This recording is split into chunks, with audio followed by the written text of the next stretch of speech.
नमस्कार दोस्तों। India international programme में आपका बहुत बहुत स्वागत है। रशिया ने फैसला किया कि वो तेहरान के अंदर यानी कि ईरान के अंदर 8 न्यूक्लियर पावर प्लांट्स बनाएगा। बहुत बड़ा फैसला है। मुझे लगता है कि यूरोप और अमेरिका को ये पसंद नहीं आएगा।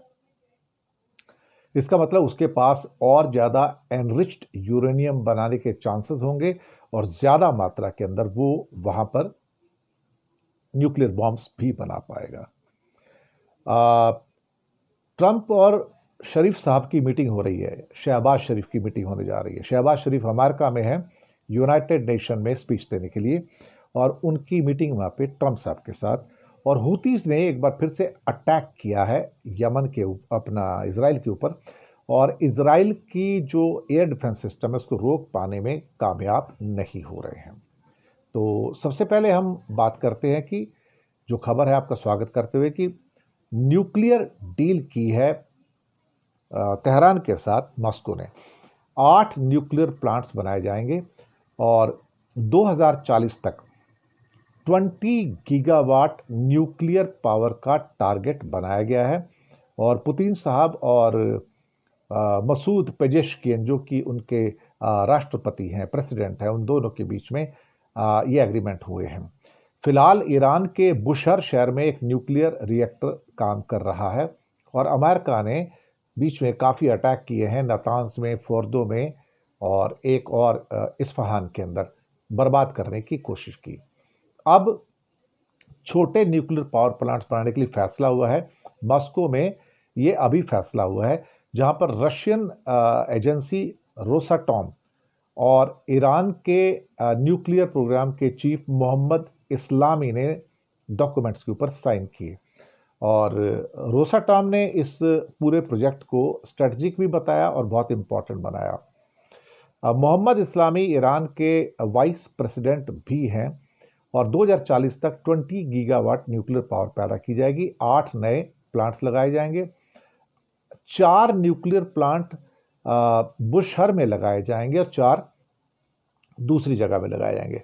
फिलहाल ईरान में सिर्फ एक न्यूक्लियर प्लांट चालू है और इसकी जो पावर है वो 1 गीगावाट की है। अब रशिया ने अमेरिका और इसराइल की ओर से जो ईरानी न्यूक्लियर इंस्टॉलेशन है उस पर हमलों की आलोचना भी की थी, ये आपको याद होगा। 13 जून को इसराइल ने ईरान के न्यूक्लियर इंस्टॉलेशन और मिलिट्री बेसिस पे एयर स्ट्राइक की थी, और बहुत सारे न्यूक्लियर साइंटिस्ट भी मारे गए थे। 1000 से ज़्यादा लोग भी ईरान में मारे गए थे।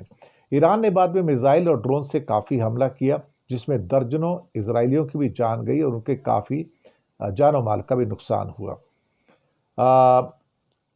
अब जब अमेरिका ने अटैक किया था, उसने कहा कि यूरेनियम का भंडार अब मलबे के नीचे दबा हुआ है, कहाँ पर ये नहीं पता। लेकिन जो एनरिच्ड यूरेनियम है 60% तक का, वो कभी भी 90%, 100% तक जा सकता है। और तब कहा जा रहा था कि भाई ईरान कभी भी एटम बम बना सकता है, और कम से कम 10 एटम बम तो अभी भी बना सकता है वो। ये बात तब निकल कर आई थी, और इसीलिए अमेरिका और इजराइल लगातार धमकी देते रहते कि हमारी बात मान लो, नहीं तो हम तुम्हें मार देंगे, ख़त्म कर देंगे। लेकिन अब ईरान समझदार हो गया है और पूरी तरह से उस चंगुल से बाहर आ गया है, जहां पर हम ये कह सकते हैं कि उसे अब डराना बड़ा मुश्किल है, ना अमेरिका के द्वारा और ना ही इजराइल के द्वारा। दूसरी ओर इजराइल के अंदर हूतीस के ड्रोन्स ने फिर से तबाही मचाई है, और वहां पर आयरन डोम वगैरह जितने भी फिक्स किए गए थे वो सब फेल होते हुए नजर आएंगे। यमन के इस ड्रोन हमले में इजराइल के टूरिस्ट सिटी एलात में यह हमला किया। कम से कम 20 लोग घायल हुए। इजराइल का एयर डिफेंस सिस्टम ड्रोन्स को नहीं रोक पाया।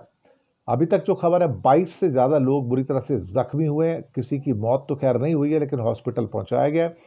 और हालिया महीनों में कई बार ऐसा हो चुका है कि हूतीस की मिसाइल और ड्रोन के सामने इजराइल का एयर डिफेंस सिस्टम फेल हुआ है। सवाल ये उठता है कि आप सबसे मॉडर्न एयर डिफेंस सिस्टम बोलते हैं, लेकिन आप फेल क्यों हो जाते हैं? कभी आप ईरान के आगे फेल होते हैं, कभी आप हूतीस के सामने फेल होते हैं, लेकिन आप फेल तो हो रहे हैं ना। यानी कि मिलिटरी देखा जाए तो हूतीस इतने एडवांस नहीं है, फिर भी इसराइल को नुकसान कर रहे हैं। खासतौर से ड्रोन के सामने इसराइल को परेशानी होती है। ड्रोन छोटे होते हैं, रडार सिग्नेचर भी छोटा होता है, तो वो उनके सिस्टम को आराम से चकमा देके निकल जाते हैं। तो हूतियों के लिए ड्रोन एक बड़ी मजबूत क्या कहते हैं कि अटैक बन रहा है। और ड्रोन से तो अब सारे के सारे देश परेशान हैं, क्योंकि एक ड्रोन को, जो कि 5 लाख का ड्रोन होगा, गिराने के लिए 10 करोड़ की मिसाइल का इस्तेमाल करना पड़ता है। ये दिक्कत है।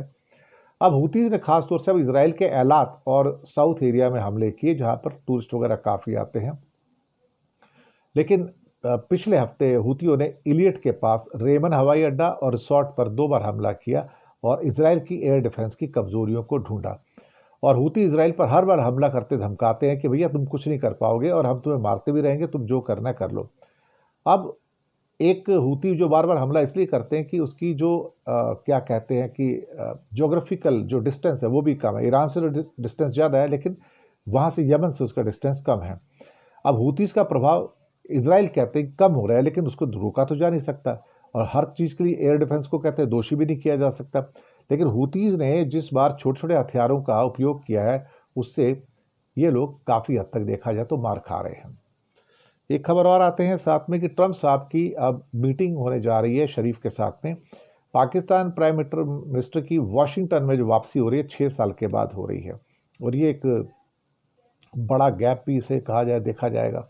अब शहबाज शरीफ ने अमेरिकन डोनाल्ड ट्रंप से अब वो न्यूयॉर्क का सम्मेलन करके स्पीच दे के वाशिंगटन जाएंगे, और थर्सडे को ये मीटिंग वहाँ पर होने जा रही है। इन दोनों शहबाज शरीफ यूएनजीए के सत्र में, यानी कि यूनाइटेड नेशन जनरल असेंबली के सेशन चल रहे हैं, उसके अंदर शामिल हैं।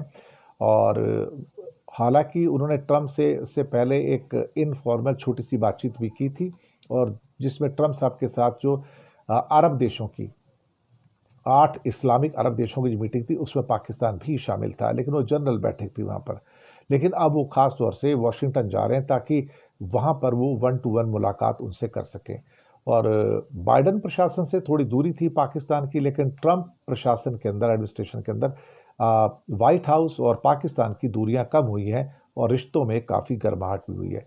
इससे पहले जनरल असीम मुनीर भी प्रेसिडेंट ट्रंप से व्हाइट हाउस में मुलाकात कर चुके हैं, उनके साथ उनका लंच भी हुआ था, वर्किंग लंच था वहाँ पे, और कई मुद्दों पर बात होगी। शायद उसमें एक बात अफगानिस्तान के बागराम एयरपोर्ट के बारे में हो रही है कि बागराम को कैसे वापस किया जाए, और उसमें पाकिस्तान कैसे एक इम्पॉर्टेंट कड़ी हो सकता है, कैसे सहयोग दे सकता है, कैसे अपने एयरपोर्ट्स और बेसेस जो हैं वो अमेरिका की आर्मी को प्रोवाइड कर सकता है।